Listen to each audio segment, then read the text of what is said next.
Perkenalkan, nama saya Umi Rahmawati. Di sini saya akan melanjutkan penjelasan mengenai motivasi menggunakan instrumen variabel atau IV. Nah, sebelumnya, IV sendiri merupakan sebuah variabel yang digunakan sebagai solusi karena adanya permasalahan endogenitas dalam model, yaitu terdapat variabel independen yang berkorelasi dengan error term. Misalnya di model sebelumnya itu diketahui bahwa peneliti ingin mengetahui seberapa besar dampak jumlah bolos kuliah selama 1 semester terhadap skor mahasiswa, yaitu yang dilihat dalam skor ujian akhir. Contohnya itu kayak dampak bolos kuliah matkul ekonometrika terhadap skor ujian akhir ekonometrika. Kemudian modelnya seperti yang terlihat di PPT bahwa skor sebagai dependent variable dan skip sebagai independent variable. Kemudian ada kekhawatiran peneliti bahwa variabel skip ini berkorelasi dengan U, yaitu berkorelasi dengan motivasi mahasiswa. Misalnya, mahasiswa yang memiliki motivasi tinggi itu cenderung lebih sedikit melakukan bolos kuliah dibandingkan dengan mahasiswa yang memiliki motivasi lebih rendah. Maka dari itu, jelas bahwa di dalam model kita terdapat masalah endogenitas.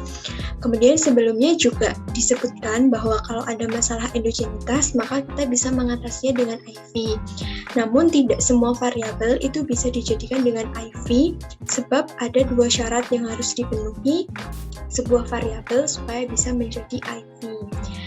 Nah, yang pertama itu namanya instrumen relevansi. Misalnya, IV itu dimisalkan dengan Z dan variabel yang endogen dimisalkan dengan X. Maka artinya, variabel skip atau yang dilambangkan dengan X ini harus berkorelasi dengan variabel IV, yaitu variabel Z tadi. Kemudian yang kedua, itu namanya instrumen exogenity, yaitu variabel IV tidak boleh memiliki korelasi dengan error term. Dalam kasus tersebut, maka skip tidak boleh berkorelasi dengan motivasi mahasiswa dan bisa juga tidak boleh berkorelasi dengan kemampuan mahasiswa atau ability.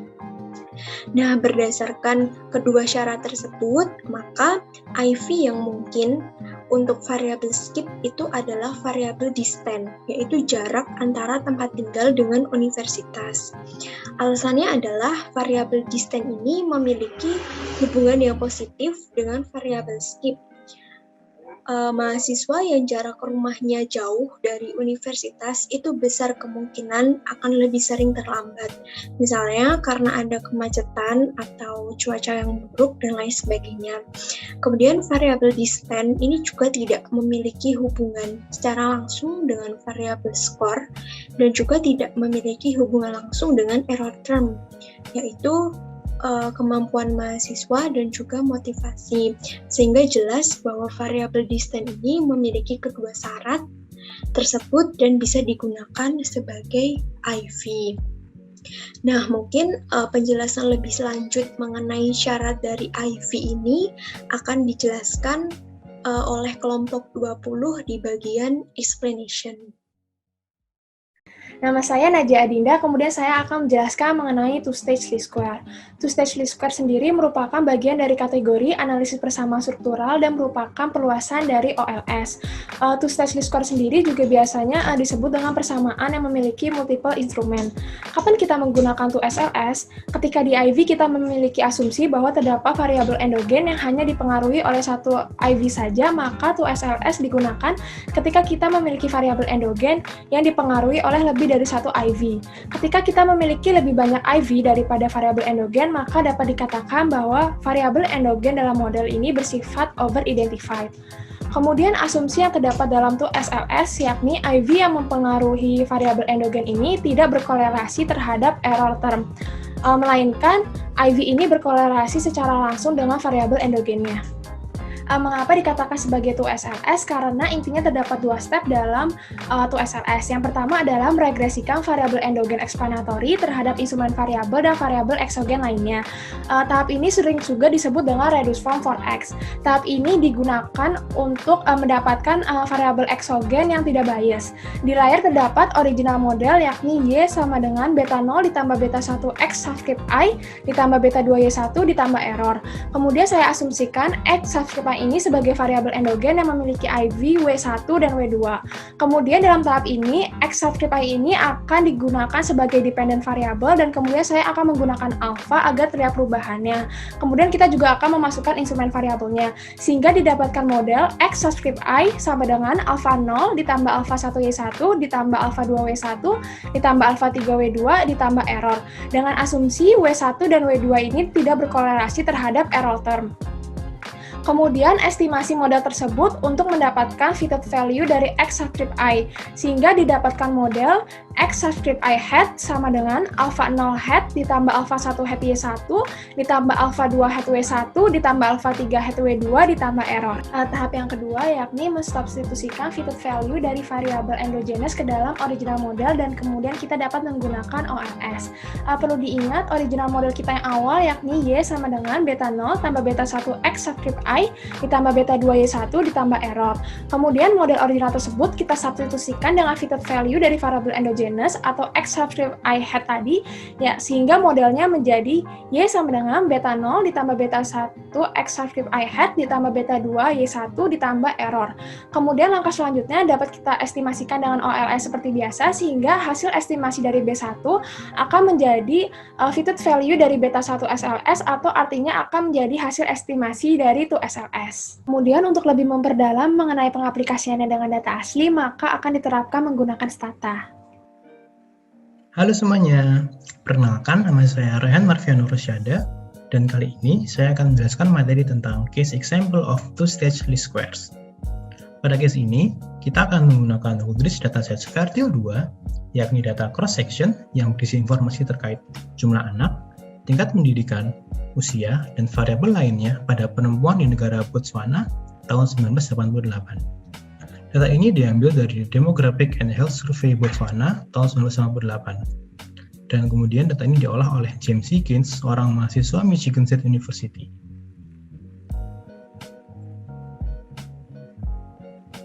Model yang akan kita gunakan adalah sebagai berikut. Children adalah prediksi jumlah anak yang dimiliki oleh seorang perempuan di negara Botswana pada tahun 1998. Eduk adalah tingkat pendidikan dari perempuan di Botswana pada tahun 1998.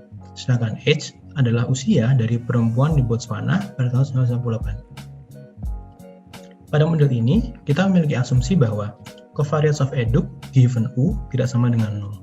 Sedangkan covariance of age dan S squared given U sama dengan 0. Sehingga dapat kita simpulkan bahwa eduk merupakan endogenous variable, sementara age dan S squared merupakan exogenous variable. Kemudian, pada case ini, kita akan menggunakan variabel elektrik dan urban sebagai instrumental variables atau IV untuk menggantikan variabel eduk.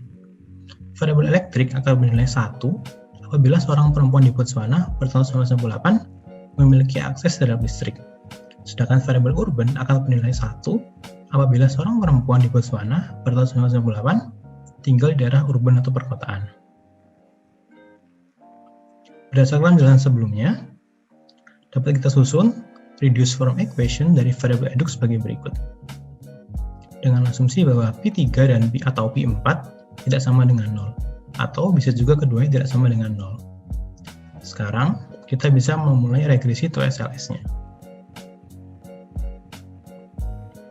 Pada first stage regression, kita akan meregresi variabel eduk terhadap variabel elektrik, urban, age, dan S squared.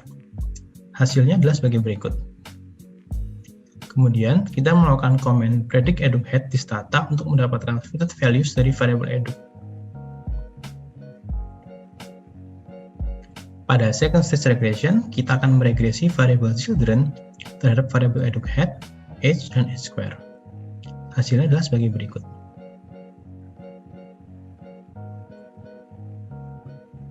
Selain cara yang tadi disebutkan sebelumnya, kita juga dapat melakukan 2SLS regression dengan command lain di stata yang lebih mudah, yakni IV regress, 2SLS, children, dalam kurung eduk sama dengan electric urban, tutup kurung age, h squared, verse robust. Dengan komen ini, kita akan langsung mendapatkan hasil first stage dan second stage regression sekaligus. Hasil yang didapat pun akan sama saja dengan cara sebelumnya. Setelah melakukan 2SLS, sekarang kita dapat mencoba untuk melakukan regresi OLS. Dan kemudian kita membandingkan hasilnya. Hasil regresi OLS didapatkan adalah sebagai berikut. Dapat kita lihat, terdapat perbedaan signifikan pada koefisien variabel eduk antara regresi OLS dan 2SLS. Oke, selanjutnya saya Arhama akan menjelaskan bagian interpretasi. Pada materi ini terdapat dua model, yaitu model dengan menggunakan OLS dan model dengan menggunakan IV. Model pertama adalah model dengan menggunakan IV, dan model kedua adalah model dengan menggunakan OLS. Dependent variable pada model ini adalah children, jumlah anak yang dimiliki, yang merupakan variable count yang berarti data bersifat angka bulat dan tidak desimal. Dan independent variable-nya adalah age dan h square yang melambangkan umur. Interpretasi akan dimulai dengan analisis pada model OLS tanpa menggunakan IV, yaitu pada model kedua. Variable edu memiliki nilai minus 0,0906 karena variable children adalah variable count, maka akan jauh lebih mudah untuk menginterpretasikannya dengan menggunakan satuan 100 individu sebagai berikut. Asumsikan terhadap satu grup yang diisi 100 wanita yang meningkatkan pendidikan sebesar 1 tahun, maka secara kolektif diprediksi akan memiliki jumlah anak 9 lebih sedikit dibandingkan individu yang berada di luar grup ceteris paribus. Variable age dan h square merupakan korelasi yang berbeda. Hal ini selanjutnya menginterpretasikan ada diminishing effect antara age terhadap children. Maksudnya adalah setelah mencapai titik tertentu pada age, maka terdapat prediksi penurunan jumlah anak ketika terjadi peningkatan umur. Penghitungan untuk mencari estimasi adalah dengan mencari partial effect yang didapatkan pada kalkulasi di bagian slides kanan atas. Karena children ada variabel count, maka akan jauh lebih mudah untuk menginterpretasikannya dengan menggunakan satuan 100 individu sebagai berikut. Setiap 100 wanita yang mengalami peningkatan umur sebesar 1 tahun, maka pada tahun pertama akan memiliki jumlah anak 33 lebih banyak secara kolektif, sedangkan pada tahun kedua akan mengalami peningkatan jumlah anak 32 lebih banyak ceteris paribus. Hingga pada titik maksimum dengan kalkulasi pada kanan bawah. Titik maksimum berada pada umur ke-60. Hal ini mengindikasikan bahwa ketika individu sudah melewati umur ke-60, maka setiap peningkatan 1 tahun diprediksi akan menghasilkan jumlah anak yang lebih sedikit atau berkorelasi negatif ceteris paribus. Sedangkan analisis pada model kedua adalah model yang bukan IV untuk menggantikan variabel endogenous, yaitu lamanya pendidikan atau education. Hal ini dalam analisis dianggap endogenous karena lamanya pendidikan dipengaruhi oleh banyak faktor seperti pendapatan, infrastruktur, dan akses ke pendidikan. IV yang diambil dari model ini adalah variabel urban dan variabel elektrik. Variabel urban bernilai 1 jika tinggal di perkotaan dan 0 jika tidak, dan variabel elektrik bernilai 1 jika mendapatkan akses listrik dan 0 jika tidak. Variabel eduk memiliki nilai minus 0,197 karena variabel children adalah variabel count, maka akan jauh lebih mudah untuk menginterpretasikannya dengan menggunakan satuan 100 sebagai berikut.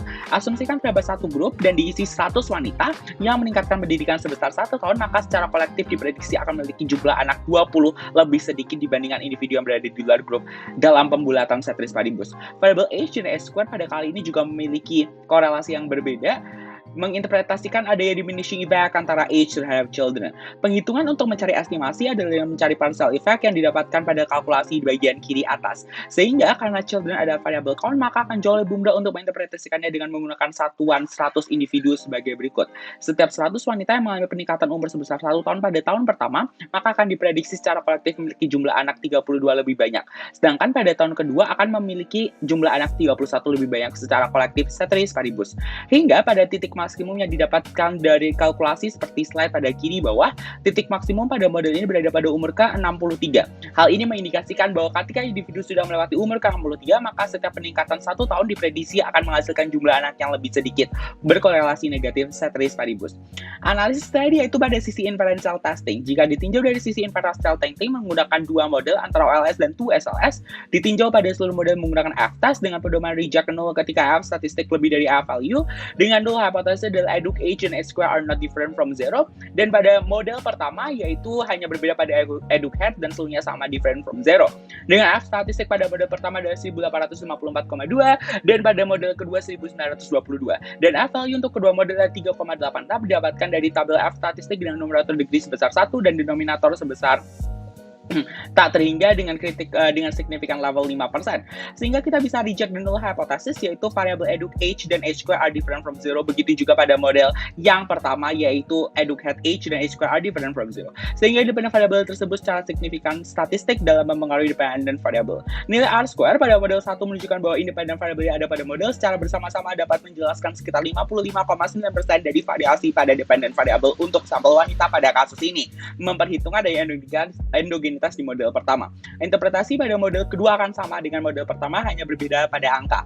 Perbedaan utamanya pada nilai estimasi dan menggunakan IV dan setelah menggunakan IV. Setelah menggunakan IV, variabel eduk dan H mengalami peningkatan nilai estimasi, begitu juga pada H square. Hal ini selanjutnya mengindikasikan bahwa pada model OLS terjadi underestimating dan mengarah kepada estimasi yang bias. Hal itu terjadi karena model OLS tidak memperhitungkan adanya endogenitas. Tidak hanya itu, juga kita membandingkan dari segi F-test pada kedua model yang memperhitungkan adanya endogenitas pada variabel eduk memiliki nilai yang lebih rendah dibandingkan dengan model yang tidak memperhitungkan adanya endogenitas. Dalam kasus ini, keduanya masih statistik secara signifikan. Namun, hal ini dapat berdampak pada kasus lain ketika perubahan nilai SE dan estimasi yang sangat jauh dibandingkan dengan tidak menggunakan IV. Maka akan membuat inverse testing salah dalam interpretasikannya, baik seperti type 1 error di mana kita seharusnya menerima null hypothesis namun kita menolak, atau type 2 error di mana seharusnya kita menolak null hypothesis namun kita menerima null hypothesis. Dikarenakan model yang kita gunakan menggunakan IV, maka next slide. Maka untuk memastikan apakah IV yang kita gunakan adalah instrumen yang berkorelasi lemah atau tidak pada variabel yang endogenous, yaitu education pada kasus ini, maka kita harus melakukan test of the instrument relevance dengan melihat dari F-test hasil regresi pada tahap pertama. Berdasarkan slide diketahui bahwa p-value adalah 0,000 atau kurang dari seluruh tingkat signifikansi. Hal ini mengindikasikan bahwa kita dapat menolak H0 sehingga IV yang digunakan pada model kali ini bukan merupakan weak instrument yang selanjutnya dapat mengantisipasi adanya substansial bias dan kesalahan dalam statistika inference.